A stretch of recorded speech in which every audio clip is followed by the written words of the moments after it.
So hi everyone, welcome back to another new video. So guys, recently तुमचा फिजिक्सचा paper हा complete झाला आहे अँड आय नो भरपूर मुलांना हा पेपर खूप डिफिकल्ट गेला आहे. आता तुम्ही सगळे टेन्शनमध्ये असाल की दादा फिजिक्सचा पेपर खूप डिफिकल्ट गेला, आता पुढे आम्ही काय करू, केमिस्ट्रीमध्ये मॅथमॅटिक्समध्ये आता मला काय करायला पाहिजे, हे सगळ्यांना तुम्हाला टेन्शन आलं असेल. बट टेन्शन घेऊ नका, अजूनही तुमच्याकडे चान्स आहे. म्हणजे फिजिक्सचा पेपर जस्ट तुम्ही पासिंग पुरते जरी लिहिला असेल तरी पण मोर दॅन इनफ आहे, कारण की अजूनही तुमच्या हातामध्ये केमिस्ट्री आणि मॅथमॅटिक्सचे सब्जेक्ट आहेत. ह्या सब्जेक्टमध्ये तुम्ही कव्हर अप करू शकता. मी तुम्हाला आजच्या व्हिडिओमध्ये रिक्वायर्ड मार्क सांगणार आहे. मिनिमम किती मार्क तुम्हाला रिक्वायर्ड आहेत केमिस्ट्रीमध्ये, मॅथमॅटिक्समध्ये, ज्याच्याने तुम्ही पुढे जाऊन इंजिनिअरिंग किंवा फार्मसीच्या कॉलेजेसमध्ये ॲडमिशन घेऊ शकता. लक्षात घ्या की आपल्याला फक्त पास व्हायचं नाही आहे, आपल्याला ग्रुपिंग क्रायटेरिया सुद्धा क्लिअर करायचा आहे. तर हा ग्रुपिंग क्रायटेरिया क्लिअर करण्यासाठी तुम्हाला फक्त थिअरीमध्ये मॅथमॅटिक्स, केमिस्ट्री आणि बायोलॉजी ह्या 3 सब्जेक्टमध्ये फक्त थिअरीमध्ये तुम्हाला मिनिमम किती मार्क स्कोअर केले पाहिजेत हे इन डिटेल मी तुम्हाला आजच्या व्हिडिओमध्ये सांगणार आहे. आणि मी तुम्हाला गॅरंटी देतो ही व्हिडिओ बघितल्यानंतर तुमचं मोस्ट ऑफ द टेन्शन हे कमी होऊन जाईल. तर त्याच्यामुळे ही व्हिडिओ तुम्ही शेवटपर्यंत नक्की बघा. ॲज वेल ॲज जर तुम्ही आपल्या चॅनलवर नवीन असाल तर नक्की तुम्ही आपल्या चॅनलसोबत कनेक्टेड राहा, सबस्क्राईब करून ठेवा. आणि आपला टेलिग्राम ग्रुपसुद्धा आहे, तर हा तुम्ही टेलिग्राम ग्रुपसुद्धा नक्की जॉईन करा. ह्याची लिंक मी तुम्हाला डिस्क्रिप्शन बॉक्समध्ये प्रोव्हाइड केलेली आहे. सगळ्यात पहिला पॉईंट, तुमचाच मोस्ट ऑफ दी मुलांचा टार्गेट असेल की आपल्याला फक्त पास व्हायचं आहे. पास होण्यासाठी किती मार्क रिक्वायर्ड असतात? प्रत्येक सब्जेक्टमध्ये 35. तुम्हाला 100 पैकी 35 मार्क मिळाले तर आरामात तुम्ही पास होऊन जाता. बट एवढे मार्क मिळाले की इनफ आहेत का? नाही. जर तुम्ही पास जरी झालात, म्हणजे मिनिमम मार्क काठावर जरी तुम्ही पास झालात तरी पण तुम्ही पुढे जाऊन इंजिनिअरिंग किंवा फार्मसीच्या कॉलेजेसमध्ये ॲडमिशन नाही घेऊ शकत. का? कारण की लक्षात घ्या, आपल्याला एलिजिबिलिटी क्रायटेरिया क्लिअर करण्यासाठी, आपल्याला ग्रुपिंग क्रायटेरिया क्लिअर करण्यासाठी फक्त 3 सब्जेक्ट कन्सिडर केले जातात. फिजिक्स, केमिस्ट्री, मॅथमॅटिक्स किंवा फिजिक्स, केमिस्ट्री, बायोलॉजी हे तुमचे 3 सब्जेक्ट तुमच्यात कन्सिडर केले जातात. म्हणजे जर तुम्हाला इंजिनिअरिंगमध्ये ॲडमिशन घ्यायचं असेल तर तुमचा हे 3 सब्जेक्ट तुम्हाला क्लिअर करावे लागतील. जर तुम्हाला फार्मसीमध्ये ॲडमिशन घ्यायचं असेल तर तुम्हाला हे 3 सब्जेक्ट क्लिअर करावे लागतील. आता जर तुम्हाला ह्या 3 सब्जेक्टमध्ये प्रत्येक सब्जेक्टमध्ये 35 मार्क मिळाले, त्याचे टोटल किती मार्क होतात? 105 मार्क होतात. सेम इथे पण जर तुम्हाला तिन्ही सब्जेक्टमध्ये 35 मार्क मिळाले तर इथे पण टोटल तुमचे 105 मार्क होतात. बट एवढे मार्क इनफ आहेत का? नाही. कारण की तुमचा ग्रुपिंग क्रायटेरिया क्लिअर करण्यासाठी जर तुम्ही जनरल कॅटेगरीमध्ये असाल तर तुम्हाला PCMमध्ये 135 मार्क रिक्वायर्ड आहे 300 पैकी. लक्षात घ्या, 300 पैकी आहे, म्हणजे 3 सब्जेक्ट मिळून फिजिक्स, केमिस्ट्री, मॅथमॅटिक्स हे 3 सब्जेक्ट मिळून तुम्हाला मिनिमम 135 मार्क रिक्वायर्ड आहेत. जर तुमचा PCB ग्रुप असेल तर तुम्हाला PCBमध्ये पण 300 पैकी 135 मार्क रिक्वायर्ड असणार आहेत. आणि जर तुम्ही कुठल्याही रिझर्व्ड कॅटेगरीमध्ये असाल, म्हणजे कुठल्या कॅटेगरीमध्ये असाल, जसे की OBC, SC ST, VJNT अशा कुठल्या कॅटेगरीमध्ये असाल तर तुम्हाला 3 सब्जेक्टमध्ये म्हणजे PCMमध्ये तुम्हाला 300 पैकी 120 मार्क रिक्वायर्ड आहेत. जर तुमचा PCB ग्रुप असेल तर तुम्हाला 300 पैकी 120 मार्क रिक्वायर्ड आहेत. म्हणजे हा तुमचा ग्रुपिंग क्रायटेरिया तुम्हाला क्लिअर करावा लागेल. आणि जर तुम्ही ह्या इथे 35 मार्क मिळवलेत तर हा तुमचा क्रायटेरिया क्लिअर होणार नाही, तुम्हाला ड्रॉप घ्यावं लागेल. मी सिरियसली तुम्हाला सांगतोय की लास्ट इयर भरपूर अशी मुलं होती ज्यांचा हा ग्रुपिंग क्रायटेरिया क्लिअर नव्हता झाला आणि त्याच्यामुळे त्यांना कुठल्याही इंजिनिअरिंग कॉलेजमध्ये, कुठल्याही फार्मसी कॉलेजमध्ये ॲडमिशन नाही घेता आलं, कारण की ते एलिजिबलच नव्हते. सो जर तुम्हाला कॅपराऊंडमधनं ॲडमिशन घेण्यासाठी एलिजिबल व्हायचं असेल तर तुम्हाला हा ग्रुपिंग क्रायटेरिया हा क्लिअर केलाच पाहिजे. आता नेक्स्ट मी तुम्हाला सांगणार आहे की तुम्हाला मिनिमम किती मार्काचा स्कोअर केले पाहिजेत. आता बघा, फिजिक्सचा पेपर तुमचा कंप्लीट झाला आहे आणि भरपूर मुलांना हा पेपर खूप डिफिकल्ट गेला आहे. बट मी ही अपेक्षा धरतो की तुम्ही पासिंग पुरते तरी तुम्ही फिजिक्सचा पेपर लिहिलेला असेल. सो आता नेक्स्ट आपल्या हातामध्ये कुठले सब्जेक्ट आहेत? केमिस्ट्री, मॅथमॅटिक्स आणि बायोलॉजी. तर ह्या 3 सब्जेक्टमध्ये तुम्हाला मिनिमम किती मार्काचा स्कोअर केले पाहिजे थिअरीमध्ये, ज्याच्याने तुमचा हा ग्रुपिंग क्रायटेरिया क्लिअर होईल. तर हे आपण इन डिटेल आता डिस्कस करणार आहोत. सगळ्यात पहिले फिजिक्स. भरपूर मुलांना फिजिक्स पेपर डिफिकल्ट गेला आहे.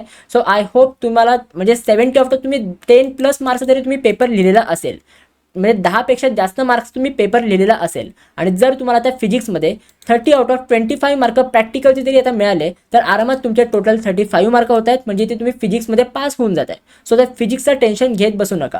नेक्स्ट आता आपल्या हातामध्ये आहे केमिस्ट्री. आता जर तुम्हाला केमिस्ट्रीच्या प्रॅक्टिकलमध्ये 30 आउट ऑफ 27 मार्क मिळाले असतील तर तुम्हाला थिअरीमध्ये 70 आउट ऑफ तुम्हाला 28+ मार्क स्कोअर करायचे आहेत. मिनिमम 28, ह्याच्यापेक्षा जास्त मार्क मिळाले तर चांगलीच गोष्ट आहे, पण मिनिमम 28 मार्क तरी तुम्हाला स्कोअर करायचे आहेत. ह्याच्याने काय होईल की तुमचे टोटल 55 मार्क केमिस्ट्रीमध्ये होऊन जातील. नेक्स्ट जर आपण मॅथमॅटिक्स आपण बघितलं तर मॅथमॅटिक्सच्या इंटरनलमध्ये जर तुम्हाला 20 आउट ऑफ 17 मार्क मिळाले असतील तर तुम्हाला थेअरीमध्ये 80 आउट ऑफ 28 प्लस मार्क तुम्हाला स्कोर करायचे आहेत. 28 मी तुम्हाला मिनिमम सांगतोय. 28 पेक्षा जास्त मिळाले तर चांगलीच गोष्ट आहे, बट मिनिमम 28 मार्क तुम्हाला स्कोर करायचे आहेत, ज्याच्याने टोटल तुमचे 45 मार्क होतील. म्हणजे ह्याच्याने काय होईल की physics plus chemistry plus mathematics हे 3 सब्जेक्ट मिळून इथे तुमचे टोटल 135 मार्क होतील. म्हणजे इथे तुमचा ग्रुपिंग क्रायटेरिया क्लिअर झालेला आहे. आणि एक तुम्ही लक्षात घ्या की मी तुम्हाला हे नाही सांगत आहे की तुम्हाला मिनिमम एवढेच मार्क स्कोर करायचे आहेत. ह्याच्यापेक्षा जास्तीत जास्त मार्क स्कोर करायचा ट्राय करा, बट ह्याच्यापेक्षा कमी मार्क येऊन नका देऊ, नाहीतर तुमचा क्रायटेरिया क्लिअर होणार नाही. अँड ऑल्सो जर तुमचा केमिस्ट्री हा स्ट्रॉंग असेल, मॅथमॅटिक्स हा वीक असेल, तर ट्राय करा केमिस्ट्रीमध्ये जास्तीत जास्त मार्क स्कोर करायचं. म्हणजे इन केस जर तुमचा मॅथमॅटिक्सचा पेपर खूप डिफिकल्ट गेला तर तेवढेच मार्क तुमच्या केमिस्ट्रीमध्ये कव्हर अप होऊन जातील.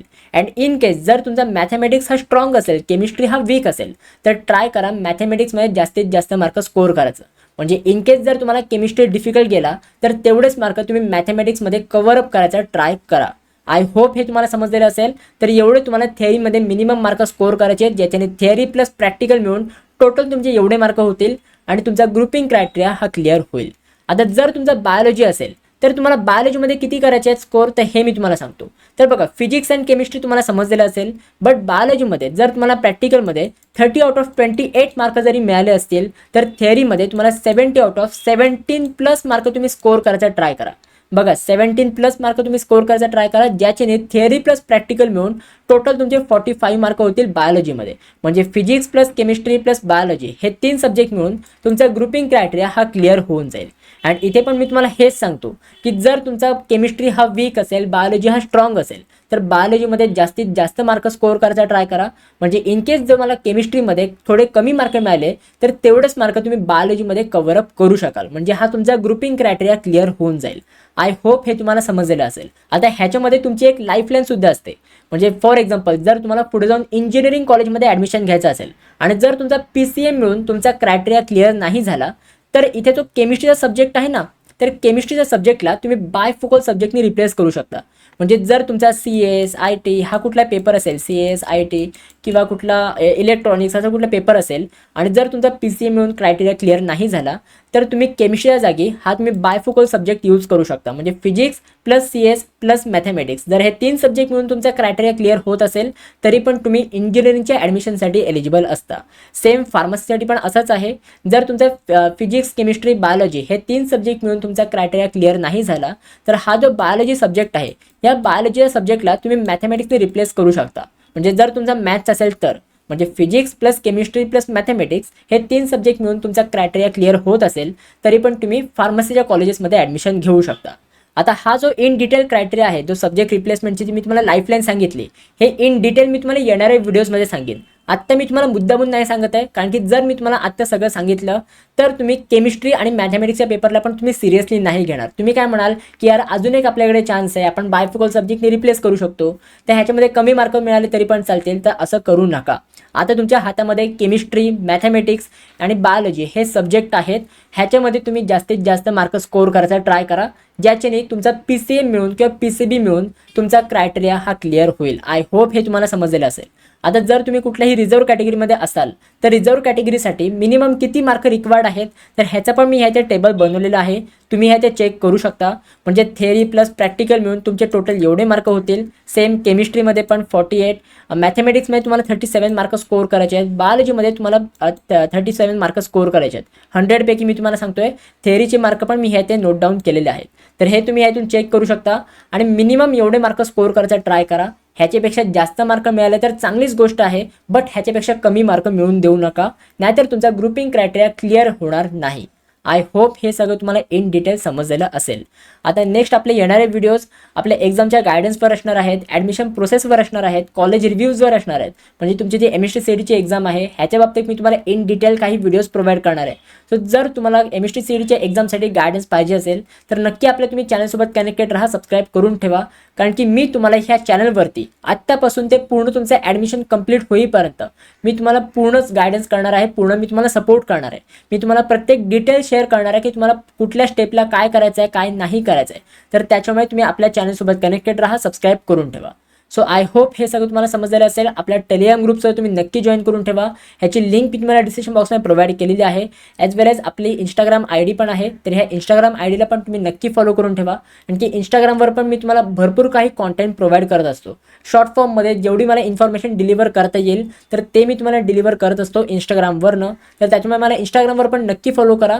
इंस्टाग्राम आय डी मी तुम्हाला डिस्क्रिप्शन बॉक्समध्ये प्रोव्हाइड केलेली आहे. सो आय होप हे सगळं तुम्हाला समजलेलं असेल. जर तुम्हाला सगळं समजलेलं असेल, तुमचं टेन्शन दूर झालं असेल, तर प्लीज मला कॉमेंट सेक्शनमध्ये सांगा की येस दादा आय गॉट इट, मला हे सगळं समजलं.